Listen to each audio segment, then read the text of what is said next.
আপনি হয়তো ভাবছেন এ আর এমন কি, ওয়েস্ট ইন্ডিজের বিপক্ষে কেন 50 ওভার বাংলাদেশ ব্যাট করতে পারবে না?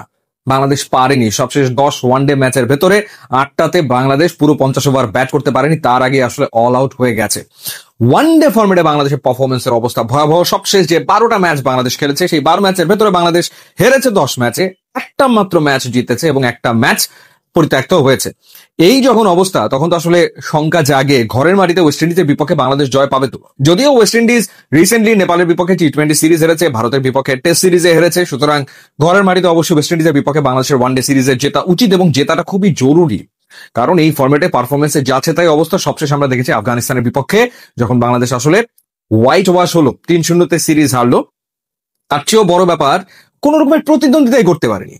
ব্যাটসম্যানরা লম্বা ইনিংস খেলা তো দূর কি বাদ, তারা আসলে মাঝারি মানের ইনিংস আসলে খেলতে পারছে না। এর ভেতরে মেহেদী হাসান মিরাজের অধিনায়কত্ব নিয়ে প্রশ্ন উঠে গেছে, উঠবে না কেন? রেজাল্ট তো আসছে না। মেহেদী হাসান মিরাজ যে 10টা ম্যাচে নেতৃত্ব দিয়েছেন, 9টাতে বাংলাদেশ দল হেরেছে, একটা মাত্র ম্যাচে জয়লাভ করেছে। অথচ মেহেদী হাসান মিরাজ গত 3-4 বছরে টেস্ট এবং ওয়ানডেতে বাংলাদেশের সবচেয়ে ধারাবাহিক পারফর্মার। হয় তিনি ব্যাটিং অবদান রেখেছেন অথবা বোলিং অবদান রেখেছেন, বাট ক্যাপ্টেন্সি তো ডিফারেন্ট একটা বিষয়।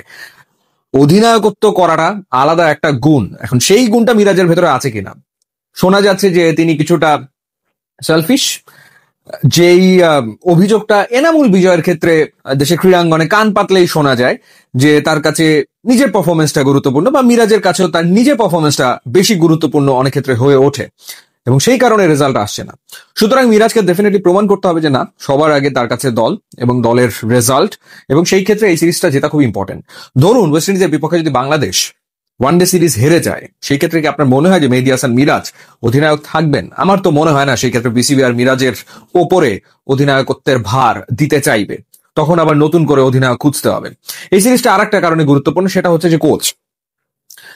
বাংলাদেশের কোচ সালাউদ্দিন এবং ফিল সিমন্স এই জুটি কাজ করছেন এবং টি-20তে তারা বেশ কিছু সাফল্য পেয়েছেন, কিন্তু ওয়ানডেতে তো তারা বারবার ব্যর্থ হচ্ছেন। সাফল্য সেখানে পাওয়া যাচ্ছে না। গ্লোবাল টুর্নামেন্টে সাফল্য তো আসলে আসছে না। চ্যাম্পিয়ন্স ট্রফি, সেখানে বাংলাদেশ ভালো খেলতে পারেনি। টি-20 ফরম্যাটের এশিয়া কাপ, সেখানেও যে কাঙ্ক্ষিত এক্সপেক্টেড রেজাল্ট সেটা আসেনি।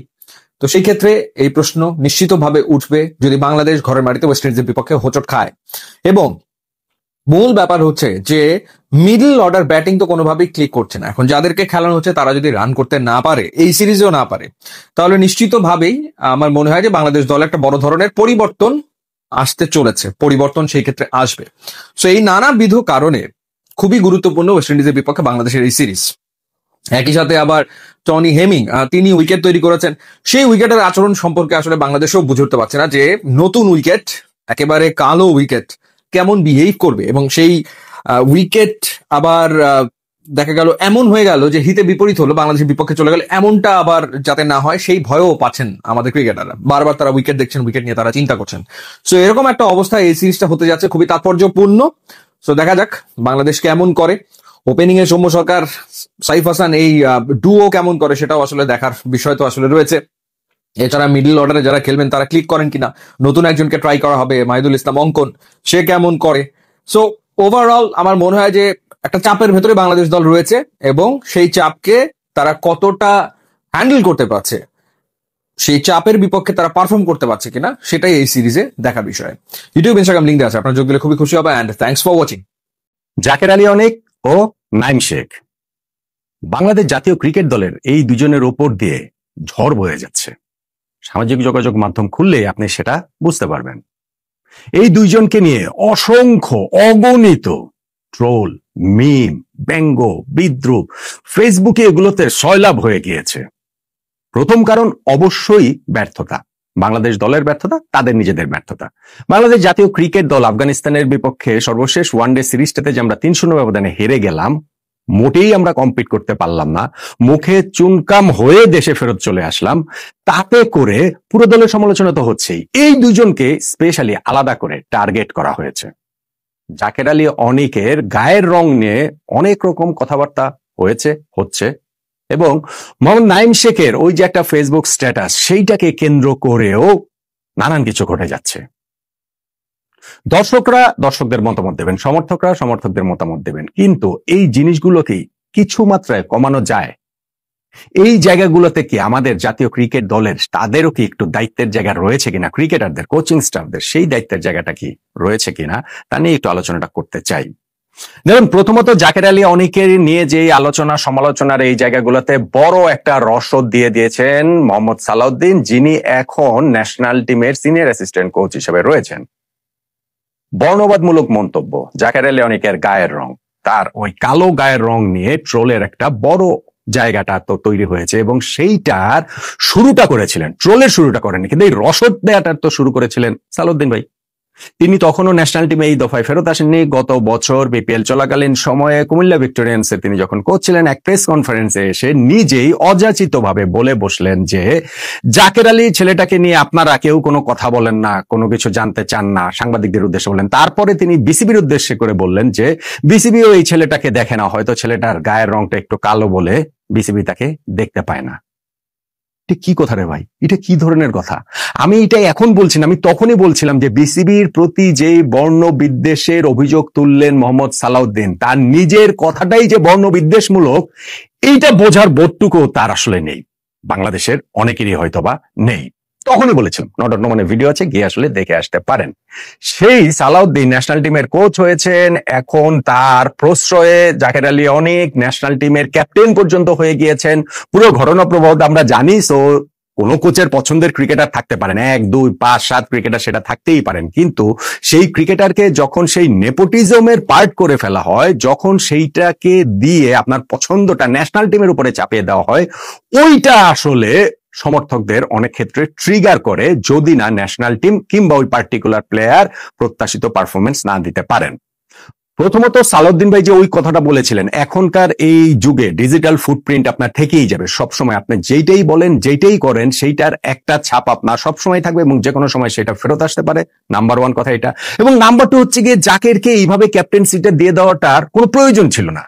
জাকেরের উপরে এইভাবে ক্যাপ্টেন্সিটা চাপিয়ে দেওয়ার আমি বলবো সালাউদ্দিন ভাইয়ের তার নির্দেশনায় এবং তার সরাসরি প্রশ্রয়। এইটা যদি স্বীকার না করেন তাহলে বাংলাদেশ ক্রিকেট আপনি ফলো করেন না, বা বাংলাদেশ ক্রিকেটের অন্দরমহল সম্পর্কে আপনার আইডিয়াটা কম, তো সেক্ষেত্রে আসলে আলোচনার কিছু নেই। কিন্তু এই যে সালাউদ্দিন ভাই জাকেরকে ক্যাপ্টেন দিয়েছেন, সেই জায়গাটাতে জাকের আরো অনেক বেশি ফোকাসে চলে এসেছেন এবং ওইটাই আসলে তার জন্য আরো অনেক ড্যামেজিং হয়ে গিয়েছে। অবভিয়াসলি ওই যে চুইংগাম চাবাচ্ছেন জাকের আলী মাঠে নেমে ক্রিকেট খেলার সময়, ব্যাটিং করার সময় স্পেশালি, এবং তিনি যখন ব্যাটিং এ ব্যর্থ হচ্ছেন ওই চুইংগাম দিয়ে অনেক ট্রোল টলেছে। এবং আই এম সার্টেন, আমি একেবারে নিশ্চিত যে এই চুইংগাম চাপানোটা আপনার একবারে ভিডিও বিশ্লেষণ করে দেখেন যে এই সাম্প্রতিক যে ট্রলটা শুরু হয়েছে জাকের আলীকে নিয়ে, তার এই চুইংগাম খাওয়া কিনা, জাকের আলী চুইংগাম খাওয়া নিয়ে কিন্তু আগে এই ট্রলটা হয়নি, তার গায়ের রং নিয়ে অনেক বেশি হয়েছে। এই চুইংগাম খাওয়া নিয়ে যে ট্রলটা হয়েছে, তার আগের ভিডিও ফুটেজ খেলাগুলোর বিশ্লেষণ করেন, এখনকার গুলো বিশ্লেষণ করেন। আমি করে দেখাতে পারতাম, কিন্তু আমারটাতে তো আবার কপিরাইট হবে, আপনারা নিজেরাই হচ্ছে কি সেটা কপিরাইট স্ট্রাইক হবে। বিশ্লেষণ করে দেখেন, আপনারা দেখবেন সাম্প্রতিক সময়ে জাকের আলীর সেই চুইংগাম খাওয়া, চুইংগাম চাবানোর স্পিড, প্রকাশ্য ভঙ্গি, এটা অনেক বেশি বেড়ে গিয়েছে। এবং সেই জায়গাটা তো আমার ধারণা, এবং আমি মোটামুটি নিশ্চিত যে এই ইনস্ট্রাকশনটাও সালাউদ্দিন ভাইয়ের, যে না তোকে সফল হতে হবে, চুইংগাম খেয়েই সফল হতে হবে, চুইংগাম চাবিয়ে আরো বেশি বেশি করে চুইংগাম চাবিয়ে দেখিয়ে দিতে হবে যে না এইভাবেও সফল হওয়া যায়। ভাই আপনার তো কোয়ালিটি থাকতে হবে, আপনার তো দক্ষতা থাকতে হবে। একটা ছেলের উপরে যখন আপনি এই প্রেশারটা আরো এক্সট্রা প্রেশার দিয়ে দিচ্ছেন, তুই পারবি এই মন্ত্র যে সবসময় কাজ করে বিষয়টা সেটা না, ওই কোয়ালিটিটা যদি তার উপরে না থাকে তখন তার উপরে আরো বাড়তি সেই চাপটা তৈরি হয়। তো আমার কাছে মনে হয় যে জাকের আলীর এই চুইংগাম চাপানোটা সাম্প্রতিক সময়ে, আমার ধারণা এটা তার, আমার নিশ্চিত হয়ে বলার কোনো উপায় নেই, আমার ধারণা সালাউদ্দিন ভাইয়ের ইনস্ট্রাকশনে তার এই চুইংগাম চাপানোটা আরো বেশি করে বেড়ে গিয়েছে এবং তিনি যখন ব্যর্থ হচ্ছেন তার উপরে প্রেশারটা আরো বেশি করে বাড়ছে। ওয়েস্ট ইন্ডিজের বিপক্ষে প্রথম ওয়ানডে ম্যাচে শুরু হওয়ার আগে আমাদের প্রেস কনফারেন্সে হেড কোচ ফিল সিমন্স এসেছিলেন। তিনি নিজে ওয়েস্ট ইন্ডিয়ান, তাদের এবং তার ওই অঞ্চলের তার ওই গায়ের রঙের যেই ব্যাপার রয়েছে সেইটা নিয়ে এই বর্ণবিদ্বেষের শিকার তো এই কালো কালো মানুষগুলোই তো হয় সবসময়, তো বেশিরভাগ সময় তো আমরা তো সেই জিনিসটাই দেখি। তো ওইটা ফিল সিমন্স খুব ভালো করে জানেন এবং বোঝেন। প্রেস কনফারেন্সে এসে তিনি তাই খুবই স্ট্রংলি এইটার বিপক্ষে কথা বলেছেন যে কোনো অবস্থাতেই ক্রিকেটারদের প্রতি কোনো রকম রেসিজম, বর্ণবিদ্বেষমূলক কোনো কিছু, কারো কথায় কোনো সুর যদি থাকে সেটা মোটেও কাম্য নয়। জাকের আলীর সঙ্গে যেটা হচ্ছে সেইটাতে তিনি ভীষণ রকমের ক্ষুব্ধ, এইটা তিনি স্পষ্ট করে জানিয়ে দিয়েছেন। এর সঙ্গে তিনি এটা বলেছেন যে এইটাকে প্রেস কনফারেন্স যখন শেষ হয়েছে, তখন অফিসিয়ালটা যখন শেষ হয়েছে, সাংবাদিকদের সঙ্গে ওই একটা কথাবার্তা হয় না, ওই জায়গাটাতে তাকে জানানো হলো যে এই জিনিসের শুরুটা তো মোহাম্মদ সালাউদ্দিন করেছিলেন, যিনি তার কোচিং স্টাফের একজন সদস্য। এবং ফিল সিমন্স বললেন যে তিনি সেটা জানেন, কিন্তু এর অর্থ এইটা না যে সালাউদ্দিন যেটা শুরু করবেন সেটা অন্যরাও আসলে কন্টিনিউ করবেন। কিন্তু যদি ন্যাশনাল টিমের একজন এরকম এরকম বলেন কাউকে নিয়ে, তাহলে অন্যদের জন্য কি এটা ওই একটা পটটা তৈরি হয় না? এই কথাতে অবশ্য ফিল সিমন্স বলেছেন যে না, ঠিক আছে, এই কথাটার একটা পয়েন্ট অবশ্যই রয়েছে। সো আমি জানি না যে যাকে বলছি না যে দর্শকরা যেটা করছেন ঠিক, অথবা দর্শকরা এটা করছেন শুধুমাত্র সালাউদ্দিন ভাইয়ের কথায় প্রভাবিত হয়, আমি সেটা বলছি না। কিন্তু কেউ যখন এটা স্টার্ট করেন তার ওই দায়টা নেওয়া উচিত। তিনি সেটা যেই মনোভাব থেকেই করুন না কেন, তা তিনি ভালোবাসার জায়গা থেকেই করলেন। কিন্তু যখন আপনি এরকম একটা জায়গাতে থাকবেন, যখন আপনার কথাটার মূল্য থাকবে, তখন পাবলিক ফিগার যখন আপনি, তখন এইরকম রেসিজম এটা আসলে ভীষণ ভীষণ রকমের অপ্রত্যাশিতই না, শুধু এইটা আসলে ভীষণ রকম অবাক করে দেওয়ার মতো। এবং আমি ঠিক জানি না যে আসলে সালাউদ্দিন ভাই জাকেরকে কখনো সরি বলেছেন কিনা, এই কারণে মনে হয় বলেননি, কিন্তু প্রকাশ্যে এসে তিনি যেমন প্রকাশ্যে তাকে এরকম বর্ণ বিদ্বেষমূলক একটা জায়গার মধ্যে ঠেলে দিয়েছেন, প্রকাশ্যে এসেই সালাউদ্দিন ভাইয়ের সরি বলাটা উচিত বলে আমি মনে করি। সেক্ষেত্রে একটা রাইট মেসেজ আমাদের দেশে, আমাদের সোসাইটিতে, আমাদের ক্রিকেট ফ্যাটার্নিটিতে, আমাদের ক্রিকেট দর্শকদের মধ্যে যাবে। আরেকজন হচ্ছেন গিয়ে নাইম শেখ। নাইম শেখ তার ব্যাটিং অ্যাপ্রোচ, ব্যাটিং ধরন নিয়ে তো অনেক কথাবার্তা রয়েছে, সবসময় আছে। ন্যাশনাল টিমের বাইরেও বেশ কিছুটা সময় ছিলেন, সাম্প্রতিক সময় তিনি ফিরেছেন এবং ওয়ানডে ফরম্যাটের কথা বললে গত 3টা সিরিজ দলের সঙ্গে তিনি রয়েছেন, কিন্তু ম্যাচ খেলার সুযোগ পেয়েছেন শুধুমাত্র আফগানিস্তানের বিপক্ষে লাস্ট ওয়ানডে ম্যাচটাতে। সেইখানটাতে তার ব্যাটিংটা ছিল হচ্ছে কি খুবই প্যাথেটিক। 24 বলে 7 রান করেছেন, স্ট্রাইক রেট 29। আমরা যখন 200 মানে প্রায় 300 ছুঁই রান তারা করছি, তখন এই স্ট্রাইক রেটে একজন ওপেনারের ব্যাটিং করাটাতে ভক্ত সমর্থকরা প্রচন্ড ভাবে কেঁপে গিয়েছেন। বিমানবন্দরে বাংলাদেশ টিম ফিরেছে, সেইখানটাতে তাদের রোশানলের মুখে পড়তে হয়েছে ক্রিকেট টিমকে, এবং বিশেষ করে এই নাইম শেখের দিকে সমালোচনার তীর, কথাবার্তা, কটু বাক্য, ভুয়া ভুয়া স্লোগান এগুলো বেশি করে ছুটে গিয়েছে। এবং ওই দিনই গিয়ে নাইম শেখ তিনি একটা তার সোশ্যাল মিডিয়ায়, ফেসবুক একটা বিরাট বড় স্ট্যাটাস লিখেছেন। স্ট্যাটাসটাতে দোষের কিছু নেই, দায়ের কিছু নেই। তিনি বলেছেন যে না, ন্যাশনাল টিমের কালারের জন্যই তো তারা খেলেন, বাংলাদেশের এই পতাকাতেই তো তারা বহন করেন, ফলে ব্যর্থ হলেও তারা এই সমালোচনা তাদের প্রাপ্য না। এটা থেকে থিওরিটিক্যাল আলোচনা হিসেবে খুবই ভালো, স্ট্যাটাস হিসেবে খুবই ভালো। দেন এগেন এই জায়গাটাতে ফিল সিমন্সের কাছে ফেরত আসতে হবে। সিমন্স আজকের প্রেস কনফারেন্সে বলেছেন যে প্রত্যেকেরই অধিকার রয়েছে নিজের নিজের মতামত প্রকাশ করার, সোশ্যাল মিডিয়াতে যে যা খুশি তাই বলতে পারে, কিন্তু বাংলাদেশ জাতীয় ক্রিকেট দলের একজন ক্রিকেটার হিসেবে, একজন আন্তর্জাতিক ক্রিকেটার হিসেবে, একজন জাতীয় ক্রিকেটার হিসেবে তিনি চান না তার দলের কোনো ক্রিকেটার সেসবের সমালোচনার জবাব সোশ্যাল মিডিয়াতে দেন। সোশ্যাল মিডিয়ায় সমালোচনার জবাব যদি সোশ্যাল মিডিয়াতে দেন, এইটা তাদের উপরে এক্সট্রা প্রেশার ক্রিয়েট করে। ফিল সিমন্স সেটা বুঝতে পেরেছেন, সেই কারণে তিনি এমন কথাটা বলেছেন। দেখেন, আমি বলছিলাম যে নাইম শেখের যে স্ট্যাটাসটা, সেই স্ট্যাটাসটাতে ভুল কিছু নাই, থিওরিটিক্যালি সেটা ভালো, কিন্তু এটাতে আপনি আরো বেশি সমালোচনা ইনভাইট করলেন, আরো বেশি সমর্থকদের রোশানলটা আপনি ইনভাইট করলেন। আপনি নাইম শেখের স্ট্যাটাসটাতে গিয়ে দেখুন, সেই স্ট্যাটাসটাতে আমি এখন যখন ভিডিওটা করছি 1,22,000 রিয়াকশন রয়েছে, তার মধ্যে 1,04,000 রিয়াকশন হচ্ছে হা হা। 1,22,000 মধ্যে 1,04,000 রিয়াকশন হা, এবং 65,000 যে কমেন্টস, 65,000 কমেন্টস তার ওই স্ট্যাটাসের নিচে রয়েছে। বেশিরভাগ কমেন্টস হচ্ছে গিয়ে নাইম শেখকে তুচ্ছ তাচ্ছিল্য করে, বিদ্রুপ করে, তার সমালোচনা করে, তাকে করে ধুয়ে দেওয়া হয়েছে। এখন যদি নাইম শেখ স্ট্যাটাসটা না লিখতেন তাহলে কি হতো? এই এক্সট্রা প্রেশারটা নেওয়ার কি কোনো দরকার ছিল? স্ট্যাটাসটা লিখেই বা বাড়তি কি হয়েছে? কিছু কি আসলে হয়েছে? আমাকে একটু বলেন তো দেখি। বরং তিনি এরপরে যখনই খেলবেন, যখনই যেই জায়গাটাতে খেলতেন, এবং স্পেশালি বাংলাদেশ ন্যাশনাল টিমে তাকে এই ওয়েস্ট ইন্ডিজের পক্ষে সিরিজে রাখা হয়নি, কিন্তু যখন তিনি আবার যদি সুযোগ পান কখনো কোনো ফরম্যাটে, তখন এই জিনিস আবার ফেরত আসবে না, আবার তার উপরে এই এক্সট্রা প্রেশারটা পড়বে না। জাকের আলীকে নিয়ে যখন সালাউদ্দিন ভাই কথাটা বলেছিলেন, তখন সালাউদ্দিন ভাইও ন্যাশনাল টিমে ছিলেন না, জাকের আলীও ন্যাশনাল টিমে ডেবু হয়নি। এখন ওই জিনিসগুলো ফেরত চলে আসতেছে না। সো নাইম শেখের এই জিনিসটা করার আসলে প্রয়োজনটা কি ছিল? কোনো প্রয়োজন ছিল না, এবং এক্স্যাক্টলি সেই কথাটাই আমাদের ফিল সিমন্স বলেছেন, ফিল সিমন্স বুঝিয়েছেন। আমার মনে হয় যে জাকের আলী অনেকের এই ঘটনাটা থেকে, বরং তার জাকেরের ওই জায়গাটাতে আমার কাছে ভালো লেগেছে যে তিনি এই যে লাস্ট যখন আমরা ছিলাম সংযুক্ত আরব আমিরাতে, সেই সময় একটা প্রেস কনফারেন্সে তাকে প্রশ্ন করা হয়েছিল, কবে আমরা যখন টি-20 সিরিজটা জিতে গেলাম 3-0-তে, নাইম শেখের লিটন দাসের অনুপস্থিতিতে যখন ক্যাপ্টেন্সি করলেন জাকের আলী অনেক, যেই সমালোচনা নিয়ে তার কিছু বলার রয়েছে কিনা, সেইখানটাতে তিনি কিন্তু বলেছেন যে না, আমার এই বিষয়ে কিছুই বলার নেই। দেখেন, তিনি কিছু বলেন নাই, বললে কিন্তু সমালোচনাটা আরো বেশি হতো, আরো বেশি ট্রিগার করতো। সোশ্যাল মিডিয়ার প্যাটার্নটাই হচ্ছে, আমি এটাকে ডিফেন্ড করছি না, আমি বলছি না যে এটা করাটা ঠিক। ওইসব ট্রোল, মিম, ব্যঙ্গ, বিদ্রুপ অনেক ক্ষেত্রে এগুলো সীমা ছাড়ানো, কিন্তু এটাকে ইনভাইট করার প্রয়োজনটা কি? যখন আপনি পাবলিক ফিগার, এটাকে ইনভাইট করার প্রয়োজন নাই। ঠিক তেমনি ভাবে ওই জাকের আলী নিজে প্রেস কনফারেন্সে ওরকম কথা বলছেন যে এই বিষয়ে তার কিছুই বলার নাই, কিন্তু তার বোন আবার ঠিকই ওয়ানডে সিরিজের লাস্ট ম্যাচটাতে যখন জাকেরকে 11 থেকে বাদ দেওয়া হয়েছে, তখন আবার তিনি এরকম একটা মানে খোঁচা আমার একটা স্ট্যাটাস দিয়েছেন যে চুইংগাম খাওয়া প্লেয়ারকে বাদ দেওয়াতে বাংলাদেশ আজকে 2 অঙ্কেই আটকে গিয়েছে, হা হা হা, এটাই বাস্তব। প্রয়োজন ছিল না, কোনো প্রয়োজনের জায়গাটা আসলে এই জায়গাটাতে ছিল না। ফলে অন্য ক্রিকেটারদের আমি মনে করি এই জায়গাটা থেকে একটা কোট আনকোট শিক্ষা নেওয়ার রয়েছে যে এই দর্শকদেরকে কিভাবে অ্যাড্রেস করতে হবে নাইম শেখের ওই ঘটনাটা থেকে। আর জাকের আলীর ওই ঘটনাটা থেকে আমি মনে করি যে সালাউদ্দিন ভাইয়ের সত্যি সত্যি আমি মনে করি যে তিনি যে এই জিনিসটা শুরু করার ওয়ান অফ দ্য মাস্টার মাইন্ডই বলতে পারেন, অ্যাটলিস্ট তার ওই কথার রেফারেন্স ধরে ওই জিনিসটা শুরু হয়েছিল। সালাউদ্দিন ভাই এটা না বললে যে জাকের আলীর গায়ের রং নিয়ে ট্রোল মি মতো, আমি সেটা বলছি না, কিন্তু তার মতো একজন যখন এটা বলেছেন ওইটাকেই যখন ফেরত চলে এসেছে, সো মাস্টার মাইন্ড বোধহয় সালাউদ্দিন ভাইকে বলা যায়। এবং সেই জন্য আমি মনে করি যে সত্যি সত্যি একটা রাইট মেসেজ ক্রিকেট টিমের সমর্থক বাংলাদেশের সবার প্রতি দেওয়ার জন্য, এবং তার দলের হেড কোচও যখন ফিল সিমন যখন ঘটনাটা জানেন তখন তার আসলে ওই মিডিয়াতে এসেই প্রেস কনফারেন্সে এসেই প্রকাশ্যে সালাউদ্দিন ভাইয়ের সরি বলা উচিত। বাংলাদেশের ক্রিকেটাররা অবশ্যই আমাদের ক্রিকেটার, অবশ্যই তাদেরকে আমরা ভালোবাসি, এবং অবশ্যই আমি বিশ্বাস করি যে এখন ক্রিকেটারদের প্রতি যে রাগ ক্ষোভের প্রকাশ ঘটছে সেইটার উৎস আসলে ভালোবাসা। অবশ্যই আমি আরেকটা ভিডিওতে বলেছি যে এটা কোনো কথা না যে Bangladesh West Indies one day series আমরা বয়কট করলাম, আমরা বর্জন করলাম, আমরা দেখতে যাবো, এটা রাগের কথা। এই ছেলেদের পাশে, এই দলের পাশে, এই টিমের পাশে, এই বাংলাদেশের পাশে, এটা আমাদের দল, আমাদের দেশ, তাদের পাশে আমরা সবসময় থাকবো। তারা আমাদের প্রত্যাশা পূরণ করতে না পারলে অবশ্যই রাগ ক্ষোভের প্রকাশ আমরা দেখাবো, সেই রাইট সমর্থকদের রয়েছে, কিন্তু মাত্রাটা যেন কখনো না ছড়ায়, কখনোই যেন সেটা সীমা না ছাড়িয়ে যায়, এই ব্যাপারটা বোধহয় আমাদের সবারই, বোধহয় না নিশ্চিতভাবেই সবাইকেই মাথায় রাখতে হবে। ওয়ানডে ক্রিকেটে বাংলাদেশের জন্য যে লাল বাতি জ্বলার উপক্রম হয়েছে, লালবাগ কেল্লার সামনে ওয়েস্ট ইন্ডিজের বিপক্ষে সিরিজের ট্রফি আনভেইল করে সেই লাল বাতি জ্বলার সম্ভাবনাকে সবুজ বাতিতে বদলে দেওয়া সম্ভব বাংলাদেশের পক্ষে। সবুজ বাতি না হোক, নিজের পক্ষে হলুদ বাতি, লাল কালো হলুদ রং যাই হোক, যে উইকেটে খেলা হবে সেটার রং কালো। উইকেটের কথা যাবার আগে বেস্ট 11টা কেমন হতে পারে? সৌম্যকে নিয়েছেন, সৌম্যকে খেলিয়ে দেন প্লিজ, বেঞ্চে বসায় রেখে বেঞ্চ গরম করেন না। If Soumya is there, make sure he is in the 11।